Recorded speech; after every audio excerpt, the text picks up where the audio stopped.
we finally got a brand new Nintendo Direct. So today I'm going to talk about every single game that was announced. My name is James, and if you like this video, please go ahead and subscribe to my channel so that you can see more videos just like this one. This morning, Nintendo hosted a Nintendo Direct partner showcase. They announced this one yesterday, so less than 24 hours between the time that the Direct was announced and when we actually got to see it. By my count, they showed 33 different games. And so what I want to do first is I want to talk about what it actually means to be a Nintendo Direct partner showcase and how this is different than your standard Nintendo Direct. So it's in the name. Partner showcase means that Nintendo is going to be showing off games that are not made by them. So right off the bat, we know that we should not expect to see any Mario, Zelda, Metroid, Kirby, Yoshi, any of those first-party Nintendo characters are not going to be appearing at this Direct. Second, when we're kind of setting our expectations here, we know about some teams that Nintendo works, we know about some companies that Nintendo works pretty well with, like Capcom and Ubisoft and Konami, and I think it's reasonable to expect some stuff from those people as well. And then probably the most important thing to remember when going into a Nintendo Direct partner showcase is that a lot of games that have come out on PS5 and Xbox and PC have not come out on the original Switch because it has been underpowered. So what that means is that typically at these partner showcases, we see a lot of multi-platform games, a lot of ports that are coming to the Switch for the first time, and then we'll sometimes see some like second and third party exclusives. And because of that, I have always kind of felt like the partner showcases are more so for people that only have a Switch and nothing else, and then to also get some minor updates and release dates for games that we already know about that are going to be coming to the platform, like Elden Ring or Duskbloods or Adventures of Elliot or any of the Microsoft games. So that's kind of how I want to start things out going into this Nintendo Direct. With that out of the way, let's get started. Kicking things off, the very first game that they talked about was Orbitals, which is a two-player co-op adventure game that looks to be inspired by games like It Takes Two and Split Fiction. And they talked about some of the features and some of the abilities that you get in the game. I'm not going to get into all of those here, but they did confirm once again that the game is going to be coming out in 2026, and they more specifically said that the game is going to be coming out this summer. I would have liked to have seen a specific release date for the game, especially since this is our second time seeing it, but I think that anybody that's into those like two-player games should be into this one as well. Next up is Paranormasight, the Mermaid's Curse. This one, they describe it as a like mystery adventure. In the clips of the game, it showed you like going through towns and talking to characters and kind of solving puzzles, and it looks pretty interesting. I don't think this is going to be a game for me. I think that is a game that I'm probably going to recommend to my wife because she loves those kind of games. And that game is coming out February 19th. Up next is Captain Tsubasa 2 World Fighters. I'd never heard of this series before. It's super anime, and I wrote down that it looks like super soccer. I wrote down that it's action heavy. It almost looks like a Mario Strikers or something like that. A very like arcadey take on soccer with more of like an anime feel to it. They said that the game is going to be coming out this year, and I think that's all I have to say about that one. Up next is Tokyo Scramble. This one is a stealth game with a realistic art style, and it looks like most of the game is you're going to be stealthing around and solving puzzles to sometimes defeat creatures, but most of the time just kind of sneak past them. And they really emphasized in this trailer that there is no combat, that fighting your way out is not an option. I think it's cool to see a kind of this like realistic style game launch on the Switch, because we don't typically get a lot of those. And they did also mention that this is a Switch 2 exclusive. And one thing that they showed off that I thought was a little bit strange was the game share features. This is a single-player game, but the way that game share works in Tokyo Scramble is that you basically assign like different controls to different people, so you all kind of have to work together to control one character. That would probably be pretty frustrating to play through the game in like a serious manner that way, but I think that if you were to do that on like a stream or in more of like a party setting or something, I think it could be kind of cool. And Tokyo Scramble comes out February 11th, so pretty soon. Up next is Valheim, which is a Viking-themed survival crafting game. And honestly, to me, this game kind of looked like a mobile game. From the kind of cartoonish art style to the way that they're like collecting resources and building stuff too. I don't think that Valheim is going to be a game for me. But they did state that it's coming out sometime this year. Up next is the Switch 2 edition of Hollowknight. And this seemed pretty standard as far as Switch 2 updates go. I think they said 4K textures, improved frame rates, free upgrade for Switch 1 owners, and it's available today. Up next is eFootball Kickoff. I think that they said in the video that this is a continuation of Pro Evolution Soccer. This one is definitely more of like a soccer simulation, but not quite to the simulation level of FIFA or EA Football Club. This one seems a little bit more straightforward. I don't think your character is going to be having like special abilities and like jumping into the air and like doing all that kind of stuff. But eFootball Kickoff comes out this summer. Up next is Adventures of Elliot, the Millennium Tales. And I actually talked about this game earlier in the year when I was talking about games I was looking forward to this year. There's a demo out available already for this game. I haven't played the demo, but this trailer that they showed in the Direct shows 4 different ages and it kind of showed how the different ages are going to change the environments and the NPCs and all that stuff. And we finally got a release date, and that release date is June 18th, 2026. Up next is the Super Bomberman Collection. And this is a collection of 5 Bomberman games that were originally on the Super Nintendo.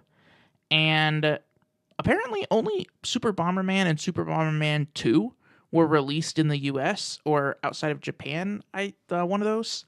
So 3, 4, and 5 are going to be coming to the US for the very first time. And they said that this is available today. Up next is Final Fantasy VII Rebirth. I don't really have a whole lot to say here. I have not played Final Fantasy VII, Final Fantasy VII Remake, or Final Fantasy VII Rebirth. I'd definitely like to get to them at some point. So Final Fantasy VII Rebirth is a sequel to Final Fantasy VII Remake from 2020, and it's going to be launching on Switch June 3rd. Up next is Pragmata. I had thought that this game was pronounced Pragmata, but the Nintendo announcer pronounced it Pragmata. An android called a Pragmata. So I'm not sure. This is from Capcom. It's a kind of third-person action game, and something that they showed off in this trailer that actually looks pretty interesting to me is this kind of hacking mechanic that your little companion can do, which gives you different kinds of like buffs and makes you do more damage and stuff in combat. I think it looks pretty interesting. And Pragmata comes out April 24th, and there is a demo available now. That's all I have. I did have in my notes that the voice acting for the character Hugh seems kind of stiff, but they showed him only saying like 2 or 3 different lines, so I think it's very possible that they just didn't really choose great lines. But those kind of things affect different players differently, so watch out for the voice acting in that game. Up next is Turok Origins. I'm not familiar with Turok at all. This is not what I thought Turok was, and I'm also not really sure if this is a new game or a remake of a game. I do think this is a new game, though. This game, they said it comes out in fall of 2026. I don't know. Go check out that trailer if you want to know more about Turok. I'm not a Turok guy. Up next is Kyoto Xanadu. I remember this one because it took them a while to get into describing what exactly this game is. Basically, it seems like it's kind of like a dungeon crawler where parts of the game will take place in Kyoto, and then you will go into the depths of the dungeons of Xanadu.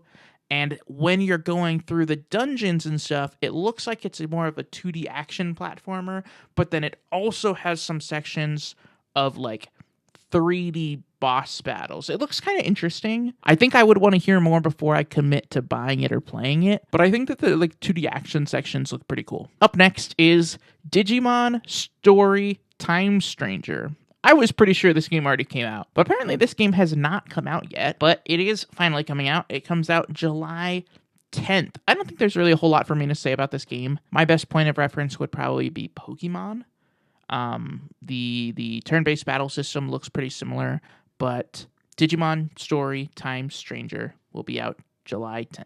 Gran Blue Fantasy Relink Endless Ragnarok comes out July 9th. Gran Blue Fantasy Relink, I know, is a game that already exists. It was unclear in this trailer if this is a expansion or a new mode for that existing game, or if this is a new game in the Gran Blue Fantasy Relink series. Anyway, when I saw this, I guess I'm completely unfamiliar with Gran Blue Fantasy because I had thought that this was more of a JRPG thing, like a turn-based thing, but it looks like, from some of the clips they showed, it kind of looks like you would be fighting a whole bunch of enemies at one time. Not quite to the scale of a Musou game or Hyrule Warriors or one of those, but kind of in that fashion. That comes out July 9th. Up next is Monster Hunter Stories 3 Twisted Reflection. I don't really keep up with Monster Hunter or Monster Hunter Stories. I do know that the main difference between the main Monster Hunter games and the Stories sub-series is that the Stories games are more turn-based. And it looked interesting, but I'm not very into turn-based games. And if I was going to try out a Monster Hunter game, I would probably want to start with the mainline Monster Hunter games, Monster Hunter World, I think, was a really good one, or the new Monster Hunter game that came out last year. But Monster Hunter Stories 3 comes out March 13th, and there is a demo available. So if you are interested and want to go check it out, you can. These next two are going to be grouped together for me, and it's that there's a new addition to the Arcade Archives, which I had never heard of the Arcade Archives before. I've never heard it mentioned in any of the Nintendo Directs or anything like that. But basically, there's a whole bunch of arcade games that you can go and buy on the Switch store, and they call that whole group from the same publisher the Arcade Archives. And Rave Race is joining the Arcade Archives. And then they also announced the similar collection, the Console Archives. And they announced some games that are going to be coming to that. The first one was a game called Doraemon. I think I'm going to be saying that right. Sonic Wings Special, Cool Borders, and Ninja Gaiden 2. So, I don't think I'm going to be checking out any of those. Next, there was a pretty long montage of 11 different games, and so I'm not going to stop and talk about every single game, but I will say the name of the game and the release date. Here they are. Scott Pilgrim EX, March 3rd. Another Eden Begins, Switch 2 Edition, Summer 2026. Reanimal, February 13th. WWE 2K26, March 13th. Star Trek Voyager Across the Unknown, February 18th. Okay, so this one I said I wasn't going to comment on them. This one I am. This one, the base mechanics looked similar to me in the game The Altars that I played last year that I enjoyed. I'm not a Star Trek guy, but I think it looks like a cool, fun management game. Disney Dreamlight Valley Switch 2 Edition, March 25th. PGA Tour 2K25, February 6th. Cold Sept Bigus. No, that can't be right. That's gotta be a typo. I think Cold Sept is right. I think it's Cold Sept Begins. Switch 2 Edition, July 16th. Goat Simulator 3, April 1st. Shadow Tactics Blade of the Shogun, March 18th. Tales of Arise Beyond the Dawn Edition, May 22nd. So that was the end of the montage. Then they went into Resident Evil, and they showed off Resident Evil 9. And I think it's interesting. I think it's a little bit interesting how at all of these Nintendo shows, when they are showing off these third-party games, even when they're games that we know quite a bit about already, like Resident Evil 9, they still talk about it as if nobody's ever heard about it before.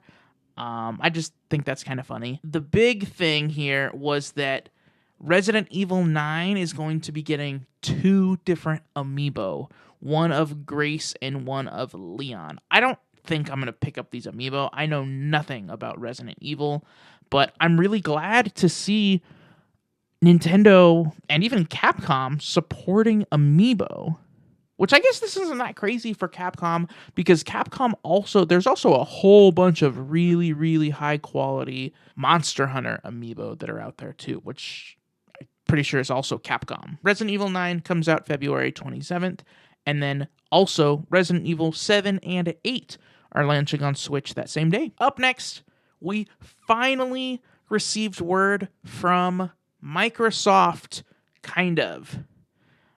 There's a whole bunch of Microsoft games that people were kind of just waiting for them to start making their way over to Switch. We didn't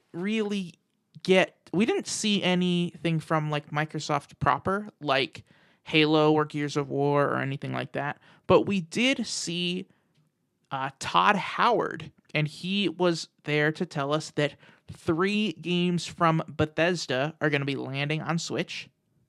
The first one is Fallout 4 Anniversary Edition, coming February 24th. The second one is Indiana Jones and the Great Circle, coming May 12th. And then the third one is Elder Scrolls 4 Oblivion, which didn't get an exact date, but it's going to be coming sometime in 2026. And then they ended the show, and that was it. I think ending the show with Bethesda was interesting. I think that's a pretty... Let's see. If you include Resident Evil... Well, if you include Tales of Arise and Resident Evil 7 and 8... They ended the show with 6 games that were available on other platforms that are now just coming to the Switch. So I think that's pretty indicative of who this Direct was for.